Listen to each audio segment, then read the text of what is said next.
As the so-called foreign agents bill has just been voted in today, we have been following the events in Georgia very closely. We now welcome Nino Kalandadze, who is an executive director at Czartwa Center, to discuss what has been happening today and the path moving forward. Hello, Nino. Thank you very much for joining us today here on TVP World. Thank you for having me and for covering Georgia regularly over the last weeks. Yes, obviously, well, it is important to us to see the rule of law on the streets, essentially, is what we're seeing in Georgia. But, you know, back to this bill. So it's been forced through today. It's now going to go to the president, where she will likely veto this bill. But, you know, as the current situation stands, what are your hopes and, you know, how do you see a resolution to this? Hello again. Yeah, you're right. Today, Ivanishvili's ruling Dream Party, Georgian Dream Party, has passed the Russian law in its third and final reading, as expected, despite massive and constant protests that have been ongoing for over a month now. And despite a vocal demonstration outside the parliament, last week was marked by an organized and orchestrated intimidation campaign by the government and you know, Russian-style violence against opposition politicians and civic activists in an attempt to threaten the demonstrators.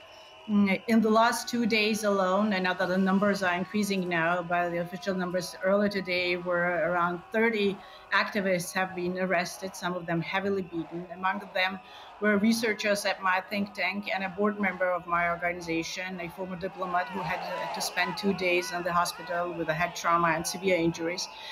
Right now, the parliament building is guarded by the special forces and the so-called rubber cops, and they keep arresting peaceful demonstrators. You should know that all this is happening while there are urgent visits taking place in Tbilisi from the heads of foreign relations committees of 5 European parliaments and the U.S. Assistant Secretary O'Brien, whom, by the way, Ivanishvili refused to meet personally. This is a clear demonstration of indifference and disrespect for the opinions of Western allies and shows that the oligarchy is not stepping back.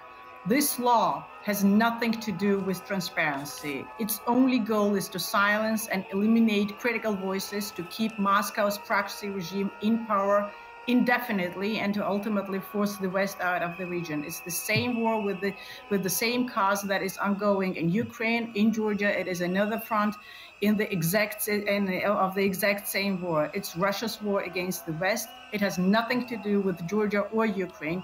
Right now, we are no longer fighting for European integration. It is the very statehood, independence, and sovereignty of Georgia that are at stake. Now, one might wonder, why is this happening now in the light of the upcoming elections when the law is so unpopular internally?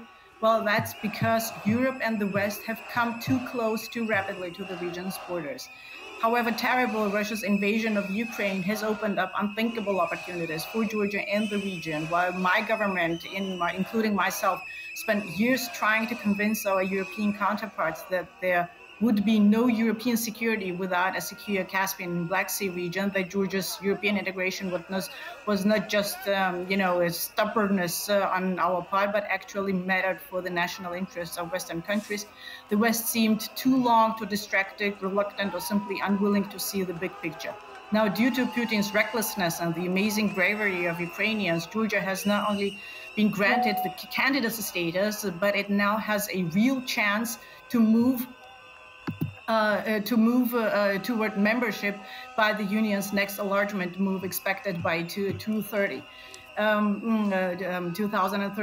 Now, obviously, given the geopolitical shifts in the region, with the lead of establishing a new strategic partnership with NATO member Turkey and Armenia, disillusioned by Russia's unreliability, increasingly looking westward, if Moscow loses control over Tbilisi, it might effectively lose the region altogether, which is Putin's nightmare, which he cannot afford to let happen.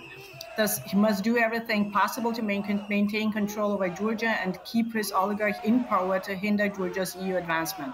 Therefore, unless there is extremely tangible pressure, external pressure now over Ivanishvili and his allies by our Western partners, Georgia will lose this battle. No matter how fantastic the rallies look, no matter how amazing this movement might look, Georgia will lose this battle if there will not be sufficient external pressure coming from our Western allies. And right. Do you think that the pressure? Do you think that the pressure is currently sufficient, or do you think that there's more that the West can do? For instance, sanctions, maybe. Well, yeah. Well, at this point, obviously, there has been huge Western support. Definitely, we are grateful for that. But this is not enough, because statements are obviously not sufficient, because the Georgian dream does not care. This is they have been instructed to push the law through, and they will do so. They have adopted the law despite everything, and they will enforce the law as soon as they have secured their power. There is a huge movement outside, and the Georgian people are as united as one can imagine. But there are limits to what Georgian people can do alone. And now it's really time for our allies to act. Not tomorrow, not after elections, but now, because there will be no elections if the law is signed and implemented. And I wanted to ask in regards to the law itself, because obviously there are two parallel situations happening here. I mean, there's increasing support from the West. We will have ministers of foreign affairs from a number of countries coming tomorrow, and you already have a US state visit happening right now. And there's obviously a domestic situation, a domestic political situation that is at play. But I wanted to ask about the law itself. As it is implemented, how will it impact the day-to-day lives of Georgians, and how soon will we see the effects of it? Well, again, it's less important to go into details rather than to see at a bigger picture, in a sense, as what the ultimate goal this legislation has. And as I said, its ultimate goal is to shut down all the critical voices. This law affects all NGOs, all think tanks that are Western funded, including Western funded media or an independent media that has in its funding a share of Western funds. This means they are it very much resembles what has happened in Russia after 2012. They will shut down all the critical voices, all the watchdog organizations. And how can we ever talk about free and fair elections when there will be no organizations overseeing the process? This legislation is definitely intended.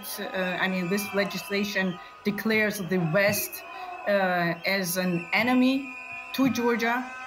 And they will go after all organizations that are Western funded and are promoting democracy or have been promoting democracy here throughout all these years. Now, is there any potential scenario where the government could potentially back out of this law and take this law down and still save face? Is there any potential possibility that could happen? If there was a political will on the government side, there are several options. Firstly, as pre-announced, the president will veto the legislation, and then the parliament will have to overturn the veto.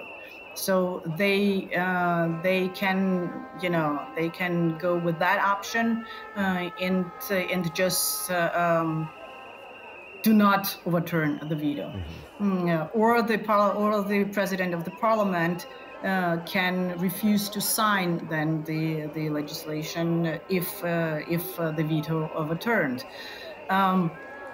But and finally, there are steps like constitutional court. But I'm sure you know that we are in a state of what we call a captured state, where all courts, including the constitutional court, is completely controlled by Ivanishvili. So again, if there is a political will or sufficient pressure from outside, then they do have chances to, step back. What about this Venice? Seems very unlikely. What about this Venice Commission report?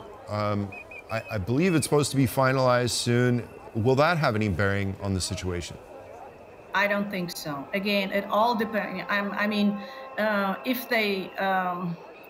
If there was room to negotiate with the government, then we would have succeeded until now. I don't think there is. I don't think there is any chance to negotiate with this government because, again, this is not their game. This is Moscow's instruction, and this is not a independently acting government that has a sovereign authority to decide. It has been instructed vertically, and they do not have a chance to refuse or to act independently in any way. You see it in the voting. I mean, they have kept this majority of 84